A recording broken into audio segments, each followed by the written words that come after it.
Assalamualaikum warahmatullahi wabarakatuh. Selamat siang. Perkenalkan, nama saya Evi Indria Rahmat, mahasiswa PPG UPI dalam jabatan kategori 1. Pada kesempatan hari ini, saya akan menyampaikan video pembelajaran yang saya buat di siang hari ini, yaitu tanggal 5 Oktober tahun 2022. Adapun video yang saya buat akan disampaikan setelah ini. Terima kasih. Assalamualaikum warahmatullahi wabarakatuh.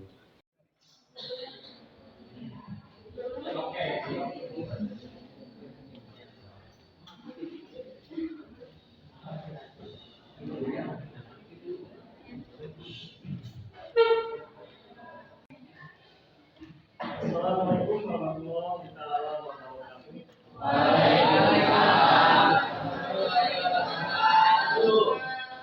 Selamat pagi semuanya. Alhamdulillah, pada kesempatan hari ini kita bisa bertemu kembali dalam materi pembelajaran sejarah Indonesia. Mudah-mudahan di kesempatan hari ini kita semua dalam keadaan sehat walafiat. Gimana, siap untuk belajar sejarah?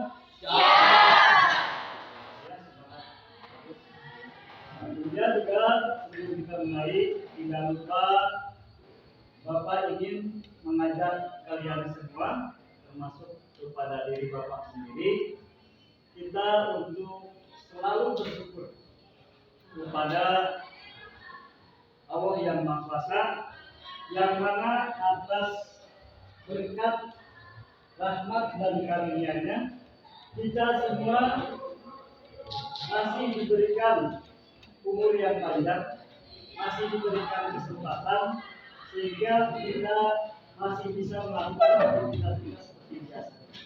Nah, itu semua adalah berkat rahmat yang diberikan kepada kita.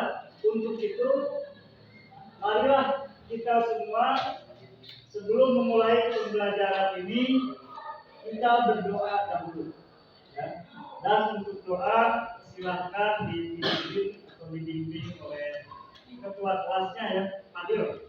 Silakan. Sebelum kita belajar, marilah kita berdoa. Doa dalam hati mulai.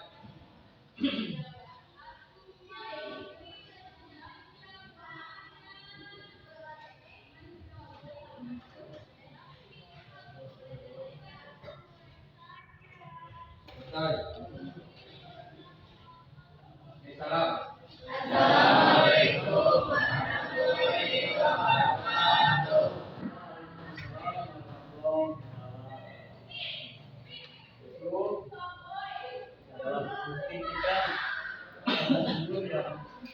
Setiap hari atau setiap pagi mungkin kita selalu berdoa dan juga ikut syukur dengan adapun tanda syukur kita kepada Sang Pencipta tidak hanya dengan ucapan saja, tetapi bisa kita lakukan dengan perbuatan. Seperti apa? Ada yang tahu? Contohnya dengan perbuatan? Bapak jelaskan ya, kalau kalian nggak ada yang mau mengemukakan tanda syukur dengan perbuatan, di antaranya kita bisa menjaga ya, hasil ciptaannya dan juga kita menjalankan segala perintahnya dan juga menjauhi semua larangan. Nah, itu adalah tanda syukur kita kepada Sang Pencipta dalam bentuk perbuatan. Ini semua untuk umat Islam sudah ada di dalam kitab suci dan aturan-aturan ibadah kita, dan agama yang lain juga sama, sudah ada di kitab sucinya masing-masing. Dan kemudian juga untuk selanjutnya pada kesempatan hari ini, sebelum Bapak memulai ke pembelajaran ini, Bapak akan cek kehadiran. Dan ini hari Rabu tanggal 5 Oktober 2022. Barangkali di antara kalian ada yang tidak masuk atau tidak hadir hari ini, misalnya kalian ada yang tidak hadir itu karena sakit atau ada gangguan.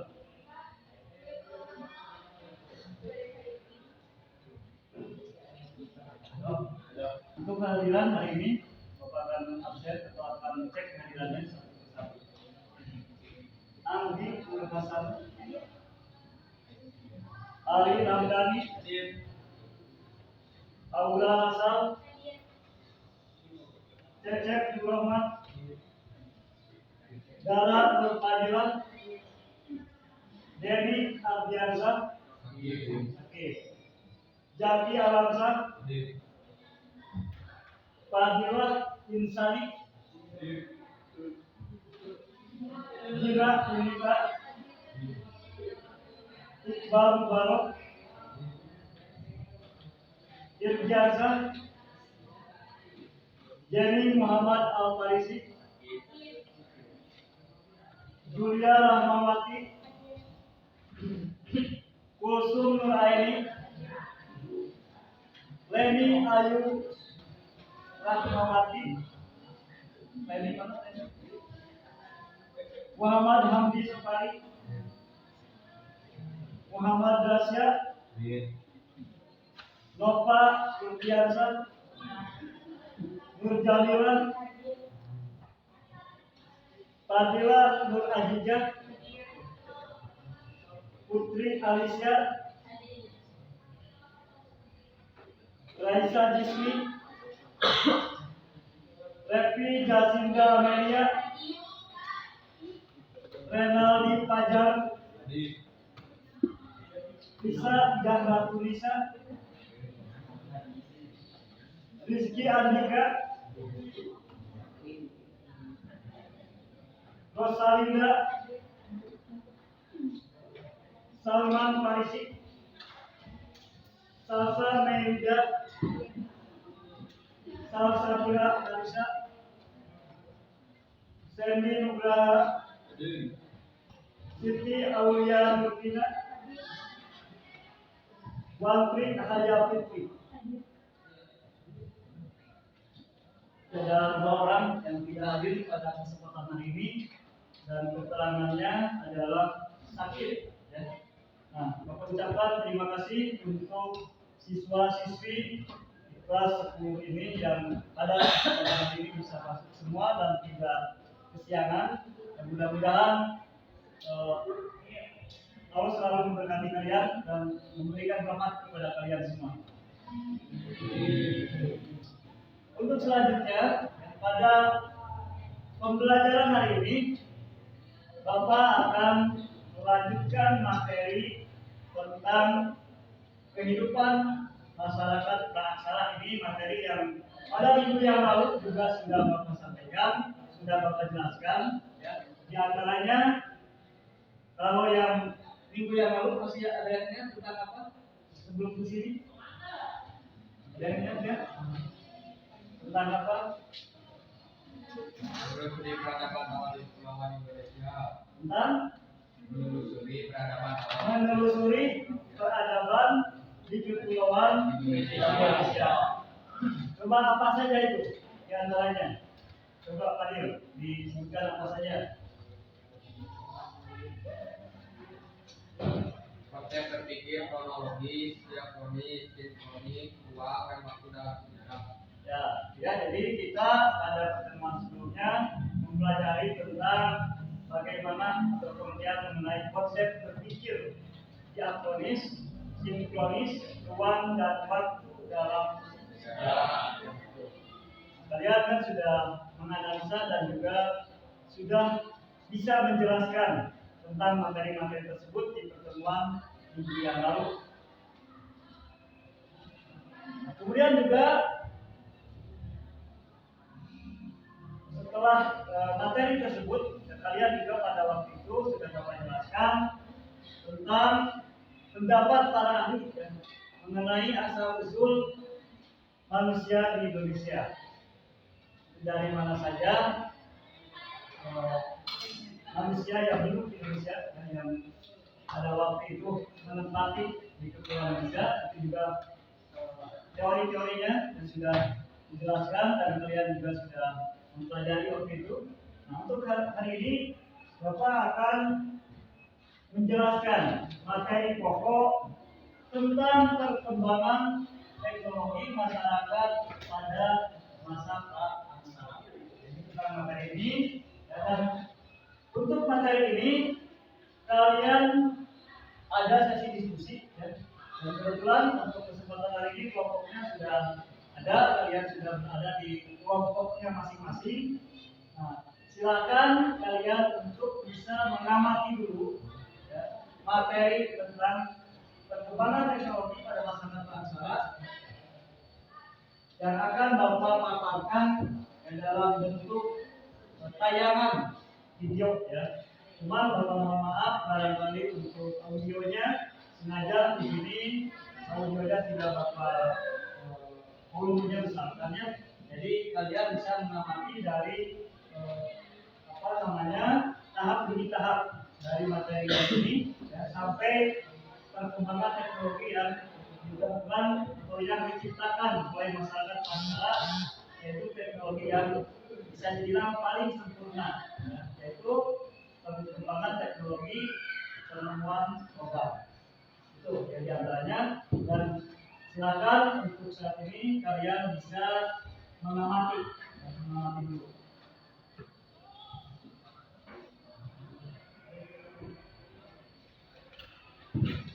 Nah, ini mulai perkembangannya adalah apa ini? Dari zaman ini semua yang juga dari bagian ini adalah dari program. Nah, kemudian setelah perkembangan batu ini juga dibagi menjadi zaman batu itu beberapa tahap, ya.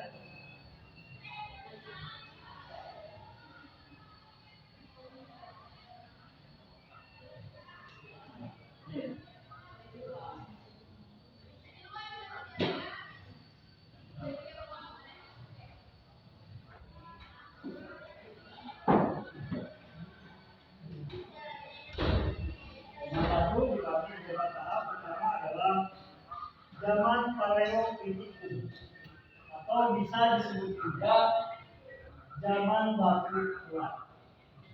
Teknologi yang dikembangkan yaitu berupa perkakas yang terbuat dari batu dengan permukaan yang sangat besar. Nah, ini karena sesuai dengan pola pikir mereka yang dimiliki oleh manusia purba pada waktu itu.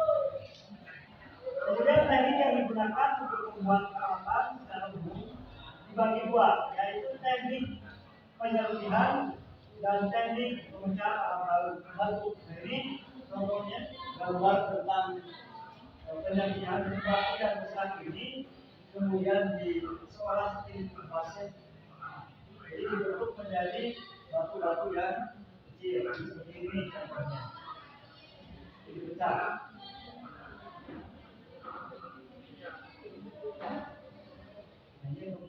Ilustrasinya gambar pembuatan alat dari batu. Kemudian keadaan alam pada waktu itu memang belum sepenuhnya stabil dan manusia hidup di alam bebas. Jadi belum lagi hidup di rumah. Jadi seperti inilah gambarannya. Hidup di alam bebas, mereka juga gambar berpakaian seperti ini.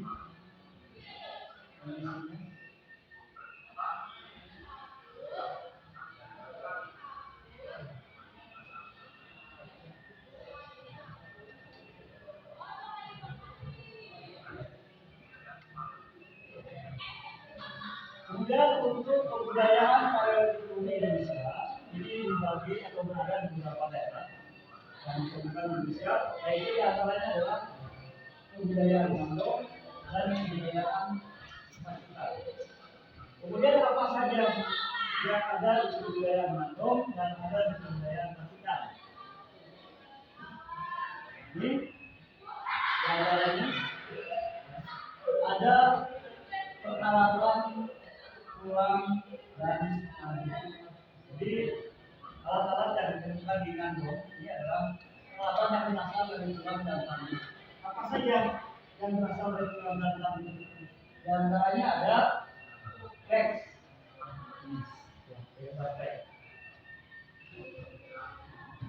Jadi contohnya untuk gambar tentang flex. Jadi batu-batu yang kecil, yang berasal dari tulang tapi bentuknya kecil.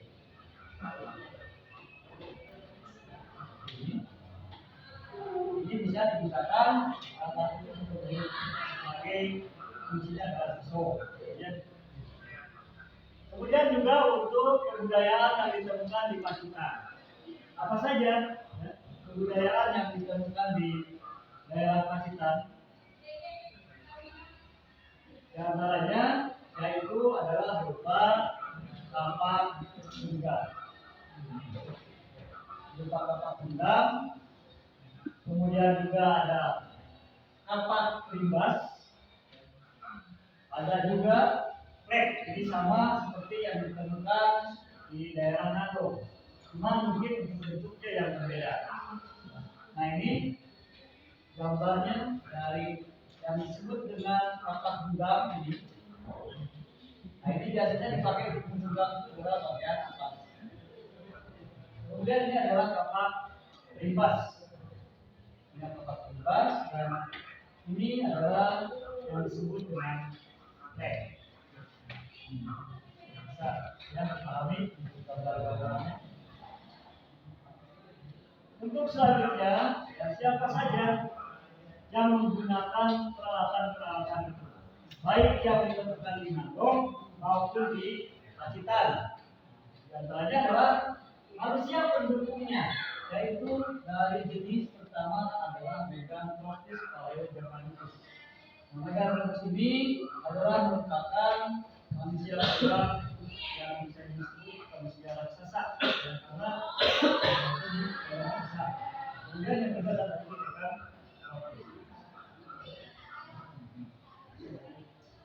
Kemudian yang kedua setelah zaman Paleolitikum itu ada zaman tengah atau zaman batu tengah yang disebut dengan zaman Mesolitikum. Itu meso artinya adalah tengah dan litikum itu adalah batu. Artinya ada zaman batu tengah. Ini sudah ada sedikit lebih bagus dari hasil-hasil teknologinya yang dibuat itu. Ada perubahan pada sendiri dengan perkembangan pola pikir manusia purba itu sendiri. Nah ini tentang gambaran masyarakat pada masa Mesolitikum itu zaman batu tengah. Ini ada yang kalian amati mungkin tinggal di daerah pinggiran pantai dan sungai. Ini pantai ya. Banyak di situ daerah pinggiran pantai. Di mana di dalam bukti yang ditemukan dari masyarakat atau masyarakat Mesolitikum itu ada kebudayaan, nanti ada kehidupan modern dan juga ada habis resik. Nah ini yang disebut dengan kehidupan modern atau sampah dapur. Sampah dapur atau yang disebut dengan tumpukan ini, kehidupan modern ini tumpukan dari tumpukan. Tumpukan ini yang merupakan makanan yang mereka menggunakan makanan manusia purba. Ini benar-benar ini yang ditemukan di daerah Kepulauan Sumatera bagian barat. Ini sampai yang tinggi. Tingginya ini kurang lebih mencapai 7 meter tingginya. Ini cukup lumayan kalau 7 meter itu sudah mungkin tinggi bangunan kita, ya tingginya 7 meter. Ini seperti intik. Ini seperti intik.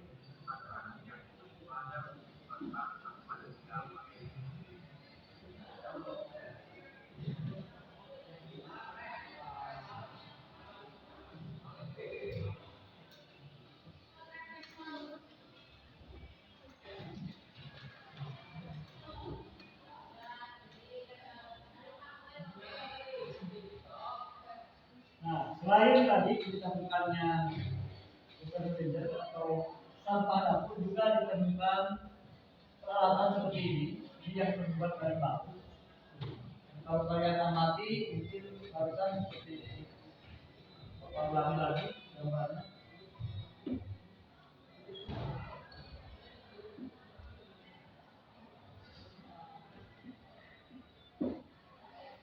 Nah, ini kata dari baru seperti bukan bentuknya. Tapi ini ada alat pun. Jadi ini sebetulnya bukan untuk dulu. Tapi untuk tulisan ini adalah mengolah makanan.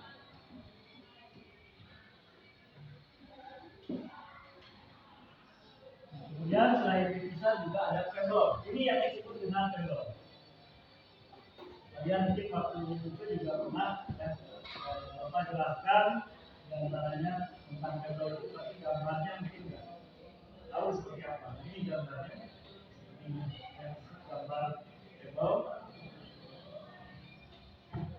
Kemudian juga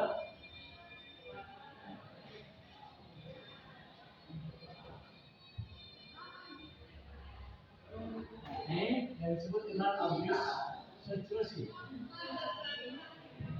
Abis secusi ini adalah buah-buah yang berada di bukit ya, atau tebing seperti ini. Untuk buahnya, jadi buah ini yang berfungsi sebagai tempat berlindung untuk manusia tak salah. Kemudian juga ada gabah.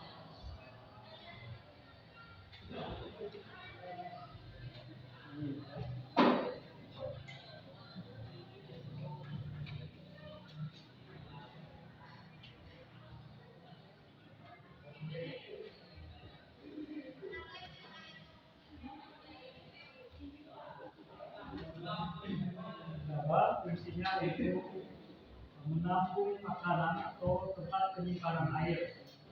Kalau zaman sekarang ada kan gabah? Ada kan? Jarang ya, sekarang kan tempat penyimpanan makanan sudah ada kulkas, sudah ada juga mungkin diganti dengan ember untuk menyimpan air ya.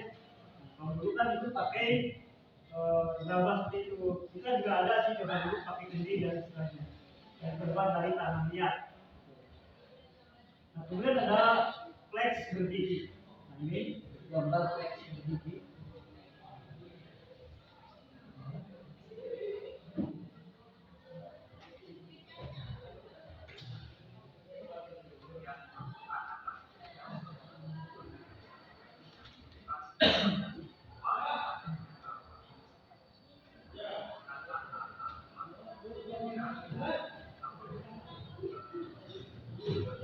Ini kebudayaan dan kampung ini ada dengan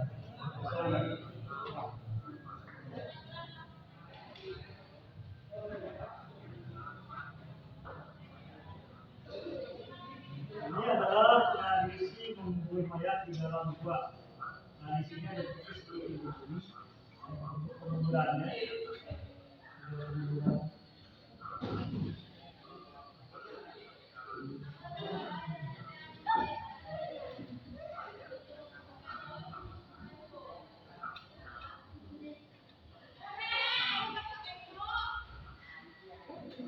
Jadi posisi mayat itu tidak diterlentangkan. Kalau sekarang kita penguburan itu kan memang kebanyakan meskipun yang pakai peti atau juga dikubur itu kan posisinya terlentang ya. Tapi kalau ini enggak, posisinya dalam kondisi duduk mayat kedudukan. Contoh ini, posisinya duduk untuk mayat ini kursi lah. Ya.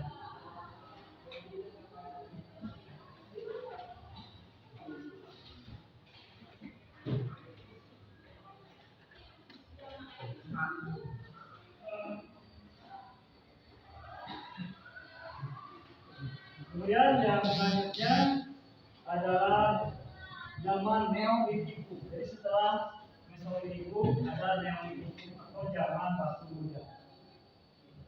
Zaman batu muda, bagaimana perkembangan teknologi pada zaman batu muda? Silakan kalian bisa lihat gambarnya seperti ini.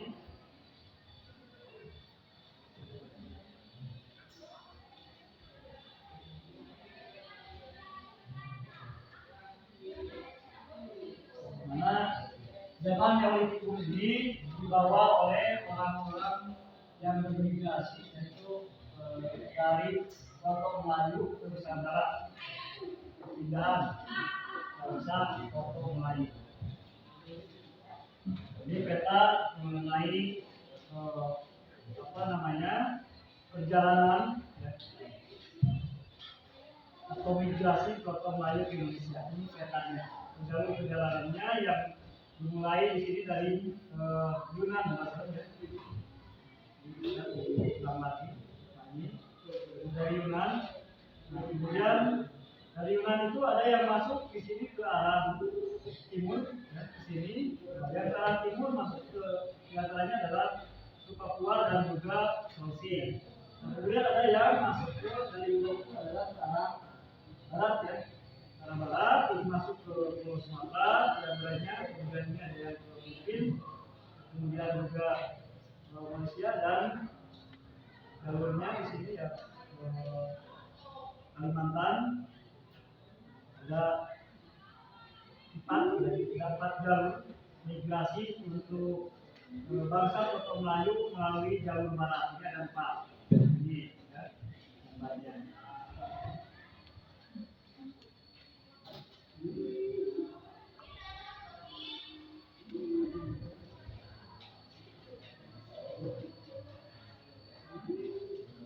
Kemudian masih di zaman Neolitikum sudah mulai ada tanda-tanda dimulainya era food gathering ataupun produksi benang. Food produksi atau produksi itu adalah memproduksi makanan atau mengolah makanan sendiri. Hasil kebudayaan Neolitikum di Indonesia. Hasil kebudayaannya apa saja? Nah, ini diantaranya ada kapak persegi dan juga kapak konjong. Ini adalah daerah-daerah penemuan kapak persegi yang hanya untuk yang tandanya lipat. Ini adalah tempat temuan kapak persegi. Kemudian yang bulat tempat temuan kapak konjong. Ini yang kebanyakan yang ada di daerah Sumatera, kapak persegi, kemudian Pulau Jawa, Kalimantan. Di Jawa tidak ada kapak konjong. Mayoritas semua di sini adalah kapak persegi. Untuk kapak konjong kebanyakan adanya di sini, daerah Papua. Ini untuk gambarnya.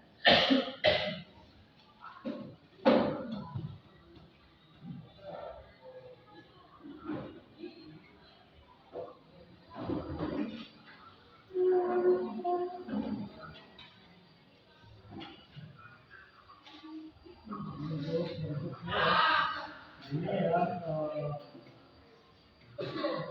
tambak yang ditemukan di daerah Kalimantan, Bali, Sulawesi, Maluku, dan Papua. Kemudian selanjutnya setelah zaman Neolitikum atau zaman batu muda, kemudian masuk ke zaman Megalitikum atau zaman batu besar. Zaman batu besar. Ini salah satu hasil kebudayaan zaman batu besar, di mana pada zaman megalitik ini manusia sudah mampu menciptakan bangunan besar yang terbuat dari batu. Kemudian juga kepercayaan animisme, itu jadi kepercayaan kepada arwah atau roh nenek moyang itu sudah mulai ada. Ya. Nah, kemudian kebudayaan yang dari batu besar itu apa saja? Ini adalah punden berundang. Ini seperti ini gambar punden berundang. Gambar ini.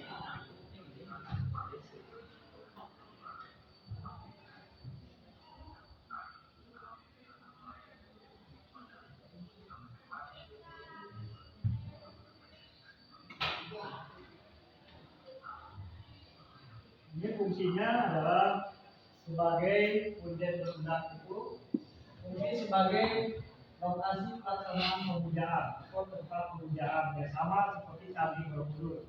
Candi Borobudur juga pada awalnya itu kan buat ibadah, bukan untuk wisata. Tapi di era sekarang memang itu menjadi tempat wisata. Nah, ini khususnya dan diantaranya di Cianjur juga ada di Cianjur di mana situs sejarah itu ya yang namanya menjadi situs sejarah, cuman sampai saat ini masih belum betul-betul direstorasi oleh pemerintah. Ini ada tubuh peringatan atau yang disebut dengan menhir. Ini sama, menhir ini adalah sebagai tempat pemujaan juga.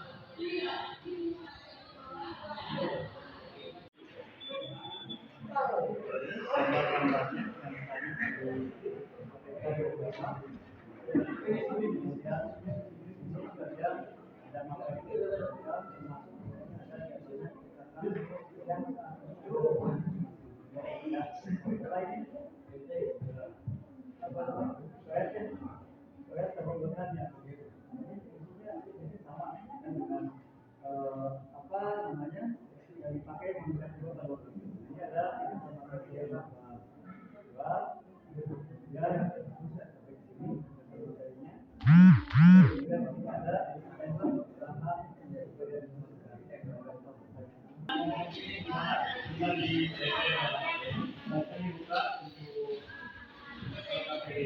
ini ada gambar-gambarnya untuk dibuka.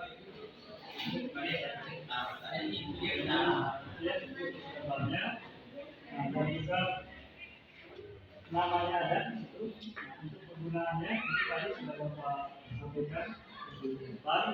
Kemudian juga gambar berikutnya juga ada yang sama kali ini. Jadi diskusinya sudah untuk sekarang kalian masuk kepada sesi mempresentasikan hasil diskusi kalian. Silakan kelompok mana yang mau menyampaikan atau mau mempresentasikan hasil diskusi. Kelompok mana? Coba mengajukan tangan. Ya, kelompok 2. Kelompok 2 Fadil. Silakan Fadil untuk mempresentasikan. Silakan Fadil. Untuk dasarkan juga.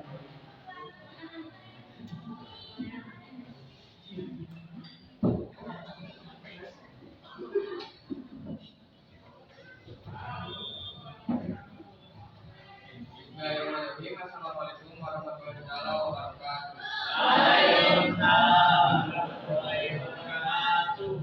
Perkenalkan, nama saya Madia Ismail, perwakilan dari kelompok 2 akan mempresentasikan dari materi pokok kebudayaan manusia, praksara, dan perkembangan teknologi. Untuk permasalahan soal, coba mendiskusikan mengapa manusia purba membuat instalasi dari bahan batu, kayu, dan tulang. Untuk jawabannya, karena ketiga bahan itu paling mudah ditemukan di era prasejarah, khususnya pada zaman batu. Penyebabnya adalah material atau bahan ini mudah ditemukan. Batu dapat ditemui di aliran sungai, kayu didapat dari pepohonan, sedangkan tulang didapat dari hewan yang dimangsa. Selain itu, bahan kayu, batu, dan tulang mudah dibentuk. Untuk soal nomor 2, peralatan yang dibuat oleh manusia purba dari batu dapat digunakan sebagai alat serbaguna. Coba jelaskan dan beri contoh.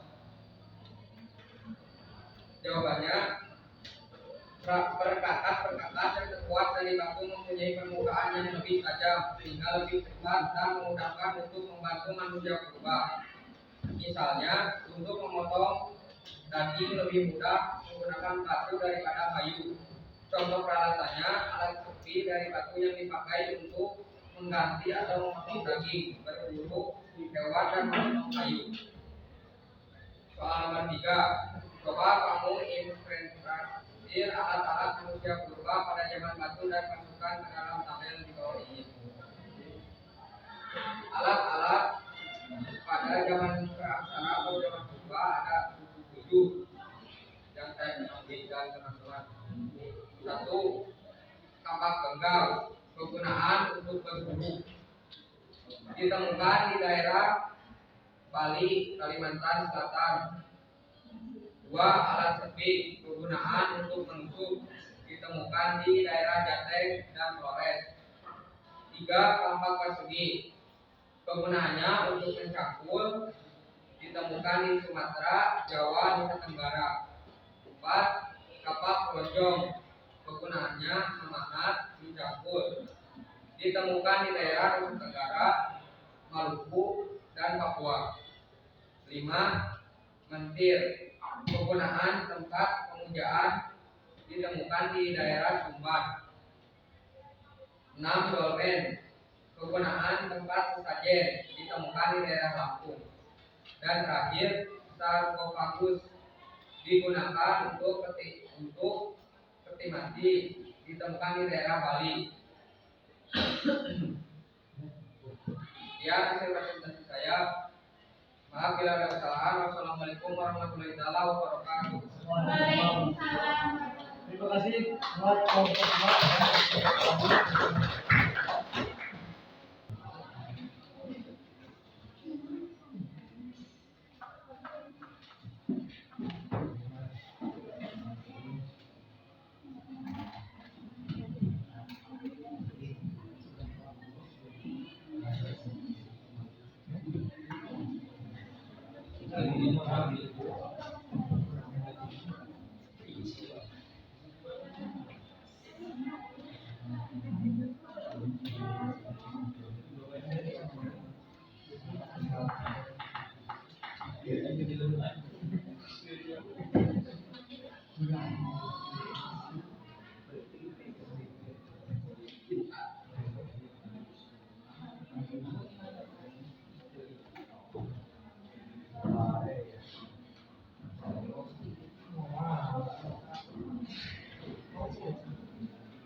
Sampai di sini, dan silakan untuk pertemuan mendatang kalian pelajari di rumah materi mengenai konsep ruang pada hunian, yaitu bisa sumber belajarnya kalian gunakan dari internet atau juga dari paket yang depan atau yang sesuai. Nah, mudah-mudahan apa yang kita pelajari hari ini ada manfaat dan hikmahnya buat kita semua dan menjadi ilmu buat kalian semua yang dalam menempuh cita-cita yang ingin kalian capai di masa yang akan datang. Ya, silakan untuk berdoa sebelum kita akhiri. Berdoa dulu oleh ketua kelas, silakan duduk. Duduk siap, gerak. Sudah belajar, marilah kita berdoa. Doa dalam hati mulai.